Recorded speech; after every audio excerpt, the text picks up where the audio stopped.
Hello everybody, we are back catching up with the GMs again. My name is Sotul and I am joined today by European Grandmaster Boarcontrol. Boar, how are you doing, my friend? I'm doing good.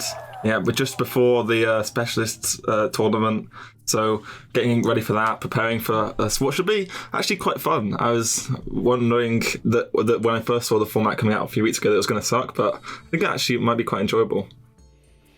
That segues perfectly into my first question, Boar, which is obviously we have the rotating formats through the first 3 weeks.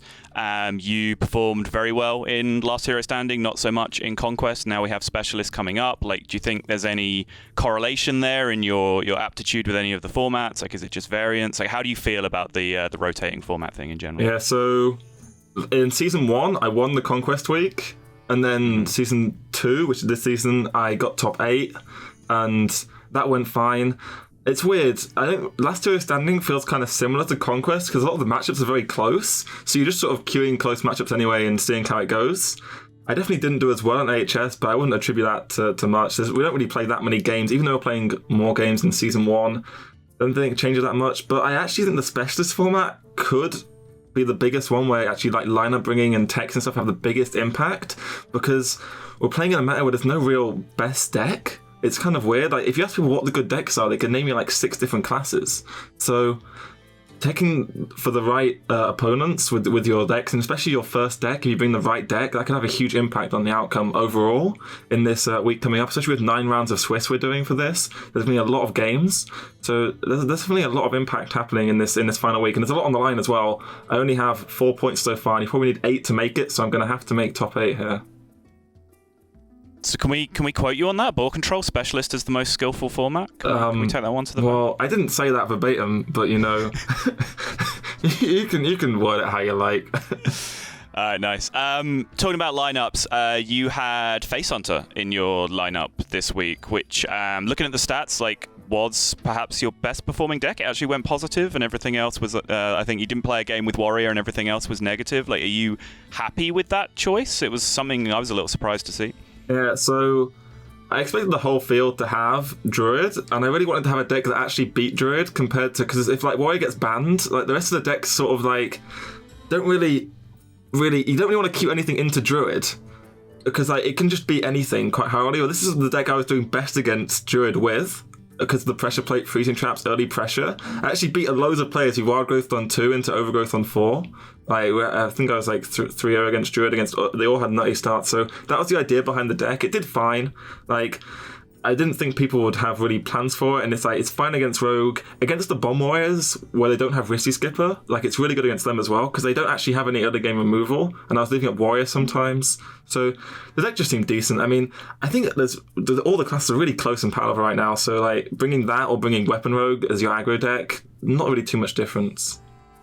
Fair enough. And I know, like, when it comes to building lineups and stuff, it's almost a meme about you that you used to just, take lineups from HS Replay, and that HS Replay was gospel, and you just use data tracking as much as possible. Is that something that you still do? Because, personally, my feeling is that the data tracking for ladder and the competitive metagame have started to get further and further apart over time. So is that something that you still rely on very heavily? Yeah, I mean, since ladder got less competitive, because before there were like 400 people trying to finish top 200 on ladder. Now there's like 50 people trying to finish top 16. So I think just in general, top players and legend is just less useful than before.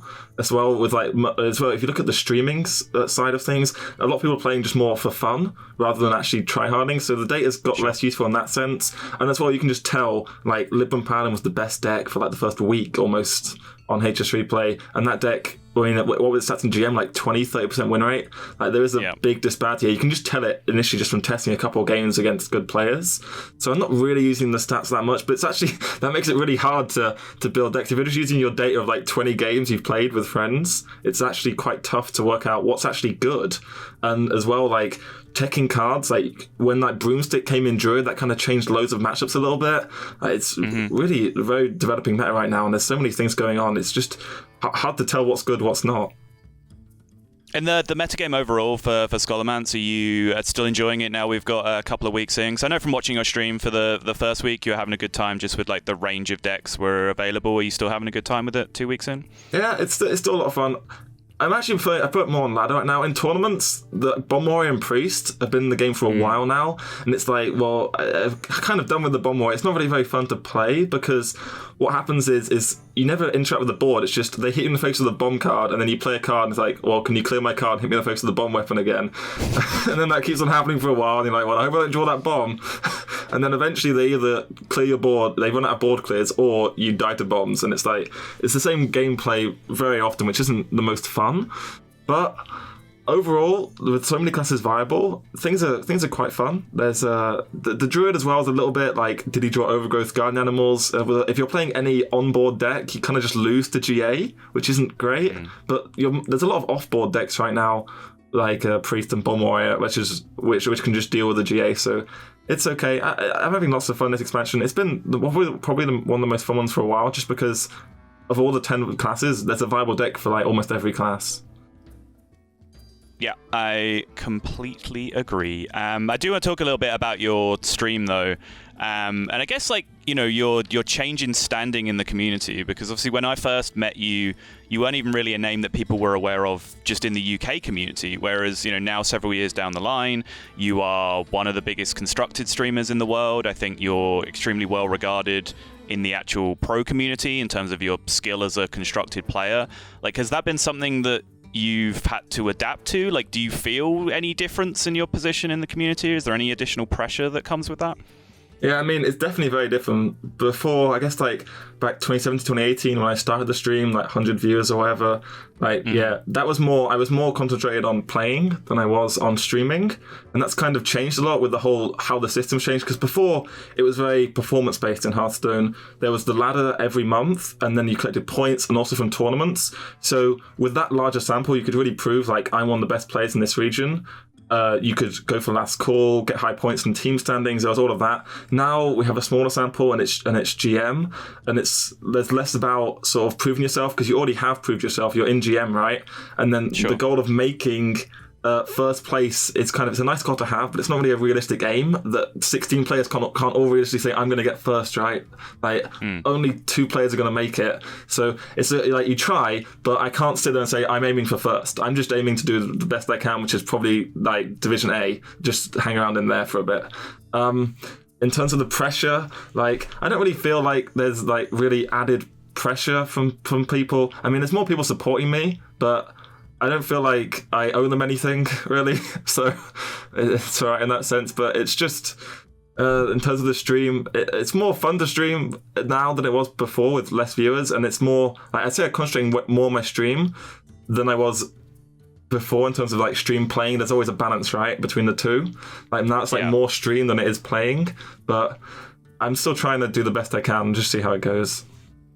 Nice. Also, speaking of your stream, I'm happy I've got all the way through this interview without you completely no-selling any of the questions, because I know personally from your streaming experience that you do not like bad questions being thrown at you. So I will cut while I'm ahead, and I just have one more question for you, Boar.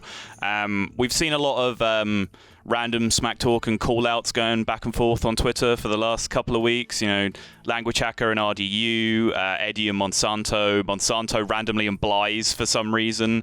Is there any particular GMs that you'd like to use this time to just randomly start beef with?